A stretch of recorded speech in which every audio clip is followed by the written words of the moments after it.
Humanoid robots are seemingly everywhere, dancing, boxing, running marathons, and Stephen, China once again is at the forefront of this. Mariko, China is kicking all sorts of goals on the robotics front with Beijing really behind this technology. The question is, when are they going to actually do something useful? Yeah, I want them to start doing my dishes. So we're asking, how close are we to having humanoid robots do housework or, say, perform surgery? And do they really need to look like humans? I'm Mariko in Singapore, and this is Asia Pacific from the BBC World Service. Twice a week, we bring you Asia Pacific stories, unpacked by those who know them best. I have two BBC journalists with me today. Joe Tidy, who's our cyber correspondent, and he's looked into the potentials of humanoid robots. Thank you so much for coming on Asia Pacific, Joe. Pleasure. And I also have our Beijing correspondent, Stephen McDonald. Welcome back to the pod, Stephen. G'day, g'day. Good to see you.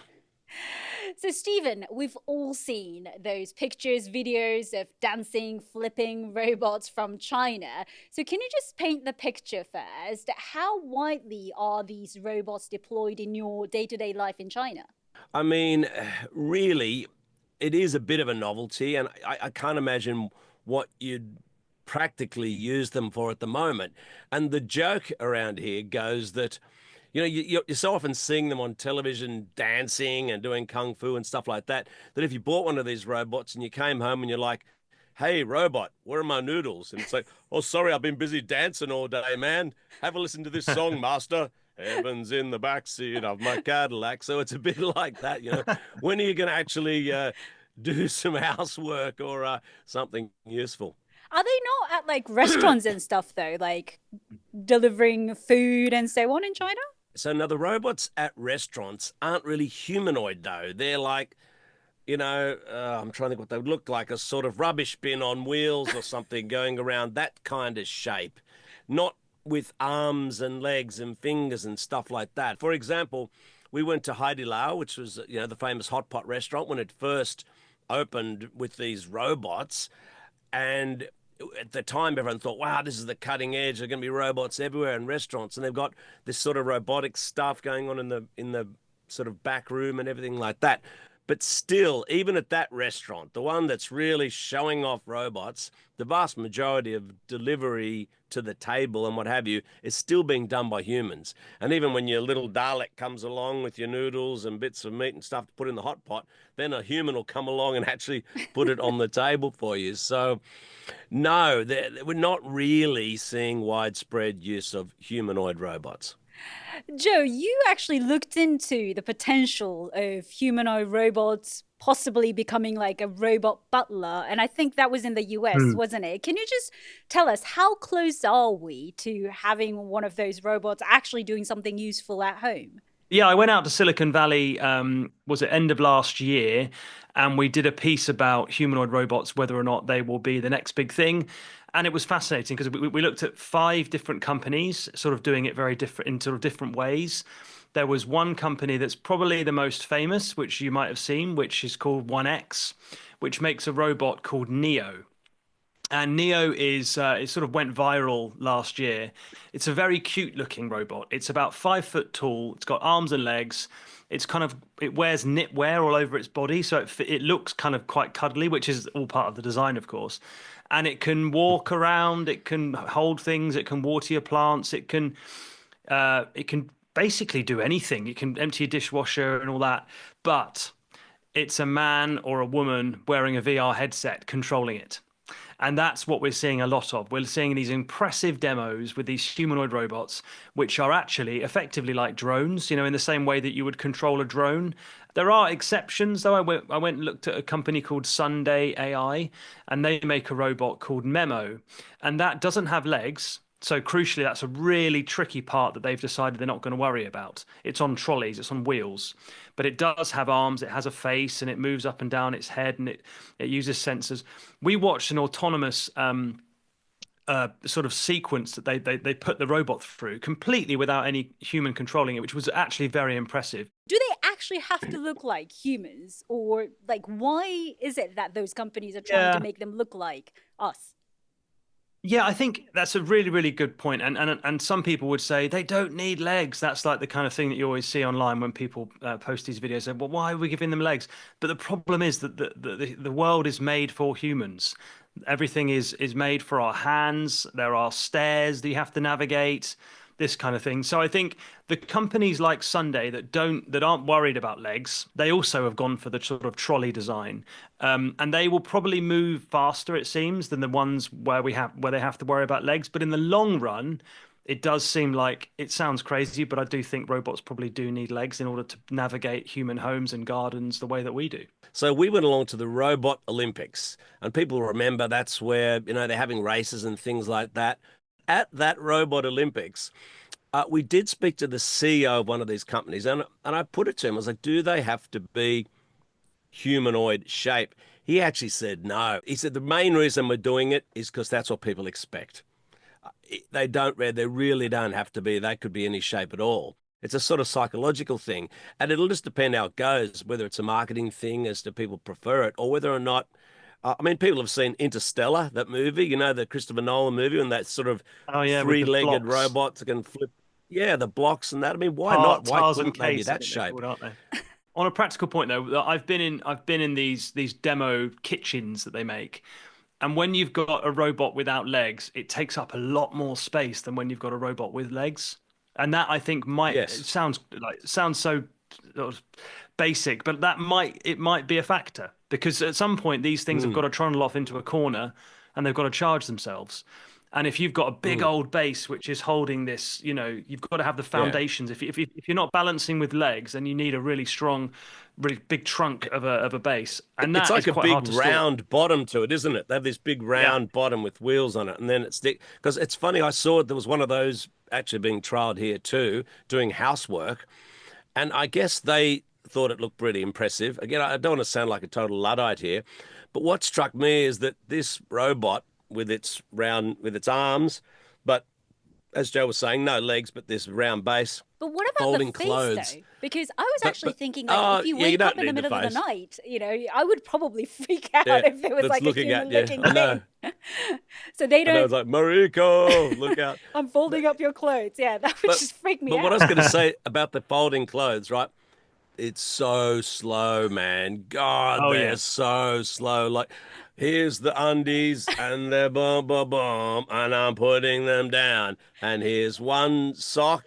Oh, I dropped it. Here's another sock. Now, I Yeah. did on the weekend, I was talking to a Chinese friend about this, who was then saying to me, come on, you got to remember that a few years ago they didn't have, there's none of this. So you've got to bear in mind the speed with which this is all changing. Within a few years, maybe they'll be bang it out the washing, quicker than we can say, come on, Hal, get me back to Earth. But Joe, you were saying how a lot of those robots or humanoid robots that you saw had humans controlling them remotely. But Mm. I assume the goal is autonomous humanoid robots.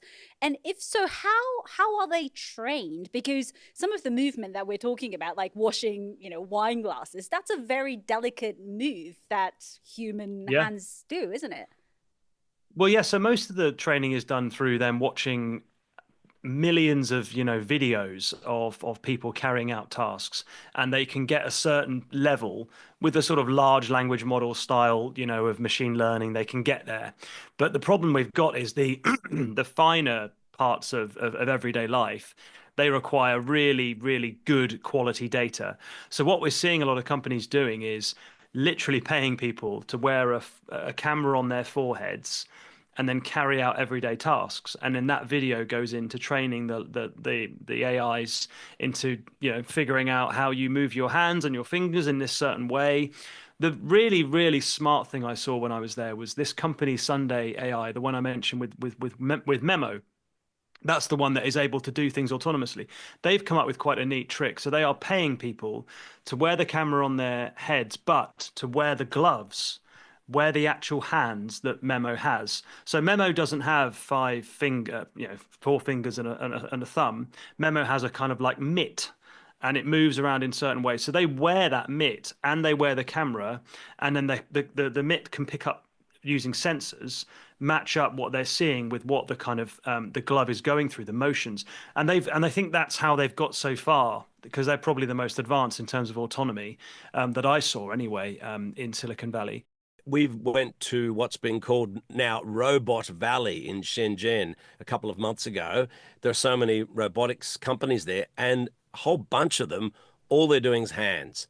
Because if they know if they can get the hands right, well, they can sell the hands to all the other robot companies, and they're getting really good. You see these robot hands, the level of movement. I mean, quite apart from the data and you're collecting it and teaching them how to do it, just the actual the machinery to be able to move with the intricacy of a human hand, it is quite phenomenal.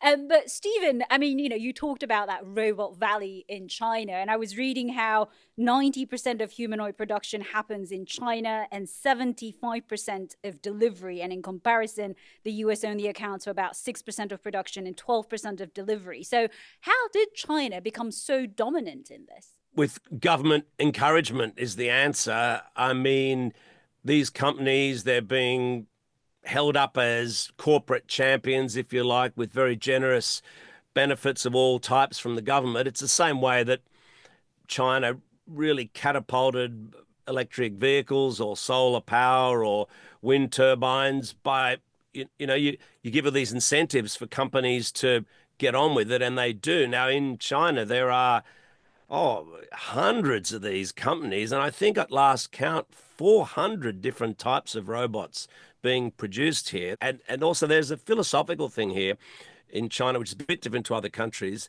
With this tech, it's like in other countries, it's like the tech is sort of worked out to a higher level, then thrown onto the market. Well, in China, because people are real sort of early adapters and they're prepared to have a go of buying some possibly semi-useless robot just for the fun of having it. And so it's like the marketing and the sales is coming first, and then they're just working it out as they go. And the robots are just going to get better and better. And the companies, they're playing the long game and hoping that at some point into the future, they're going to make money from it. Yeah, and I guess that cutthroat competition makes them cheaper for consumers, and that's exactly what they did with other things like EVs and green technology as well, isn't it? But Joe, where is the United States in this competition? Because, we love talking about the US-China competition on this podcast, and obviously you were in the US looking into the possibilities. Well, I think there is so much money and excitement going into humanoid robots. I suppose there are two different sort of areas of this, though, which we should perhaps just make a point of. There's the kind of the industrial humanoids, the likes of Tesla's Optimus robot, for example, that they're still developing. So there's that side of it, which I think already China is shipping, a huge number of those types of robots to companies around the world, like car manufacturers. But the domestic humanoid butler type stuff, there is so much money being poured into that, particularly in Silicon Valley in the US, that I think that if you looked at both, I think it would be very hard to know which one is leading the way between China and the US. No one else is anywhere near close that I can see. There are so many pop-ups and startups in Silicon Valley that are aiming for this. I went to one which was a spin-off of a university project, and they have a robot called Isaac that rolls around on a wheelbase, and it's got these long arms, and that's all being teleoperated. Then they're not at the autonomous stage yet. But she said to me, Bipasha Sen, who runs the company, she said they really truly believe that there will be a new aspiration. So right now in the world, the aspiration is I want to have a house and I want to have a car. She thinks there will be a third. She thinks there will be a robot at home. That will be the third aspiration of the kind of the developed world. So you said no one comes close to the US or China, which kind of makes me sad because, I covered robotics in Japan many, many years ago, which was kind of at the forefront of it at the time. And also Germany, which used to be known for cutting edge technology. So where are other countries in this competition, or are they kind of so far behind that you don't even think about, Joe? Well, I think they probably are catching up, or they're not, a million miles away. Possibly the problem for the Germanys and the Japans of the world is that the marketing. I think the money in the marketing is massive. There are companies that are excellent at putting out very slick videos of their robots doing various things. They're the ones that get the attention. They're the ones that get the investment dollars. And I think that is crucial. And if you're not doing that, then you're not going to be able to catch up, and you're not going to be able to overtake, because this stuff costs a huge amount of money. Joe, you were saying you're probably more optimistic than others when it comes to how close we are to having those robot butler at home, actually not breaking those wine glasses and actually doing all those housework. What kind of timeline are we talking about? Because I was watching your program and I thought it was really interesting how you said, you reported on the potential of EVs for a decade, autonomous cars as well. And, back then it was kind of, far off reality. And now they're actually quite common in the US and China. So what kind of timeline do you think we're talking about when it comes to humanoid robots, which are actually useful? Yeah, that's right. I remember sort of sitting in the driverless car in Silicon Valley and thinking, this is really interesting because I have literally been talking about and reporting on driverless cars for over a decade. And now I'm in one and it feels normal. And I thought, I wonder if there's going to be a moment like that with robotics where we talk about it for years and then suddenly they're here. This year, so what are we, 2026? A lot of the companies I spoke to said they want to launch something this year and then maybe sort of pushing into next year. But those ones will be almost all operated by humans. And that's where you get the privacy, concerns potentially there, because they'll be literally looking through the cameras of the robot going around your house. But again, if you're an early adopter, if you don't mind about that kind of thing, if you're rich, I think we will start to see this happen in the next couple of years. We are so far away, though, from the actual dream of a butler that says hello to you when you get home, takes your hat and coat, and and then runs your house for you. I think that's going to be many, many, many years away.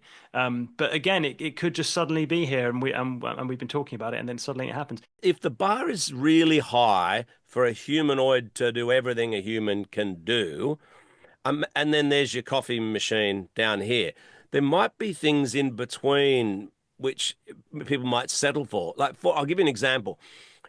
We went into the Tesla factory in Shanghai and had a look. Now it's full of robot this and robot that. The whole production line is robots, but they're all just doing specific tasks. So it could be that people might say, look, I just want the clothes washing robot, or I just want the coffee making one, or whatever it is. And it doesn't have to move everywhere around your house and do, although that obviously is the novelty. People want the idea of the novelty of them, hello, walking around and talking to you and stuff. But it could be that a much quicker thing would be to settle for job-specific robots that can just do a couple of things. A fascinating thought. I think I will probably get a nightmare of so many arms coming out of so many bits and pieces of my house doing housework, though. Thank you so much for joining me, Stephen and Joe. You've been watching Asia Pacific from the BBC World Service with me, Mariko Oi, in Singapore. If you have any questions or thoughts on what we covered in this episode or any other stories from the region, please leave us a comment below. You can also get in touch with us on email, asiapacific@bbc.co.uk. And you know the drill, click like and subscribe so you never miss an episode. See you next time!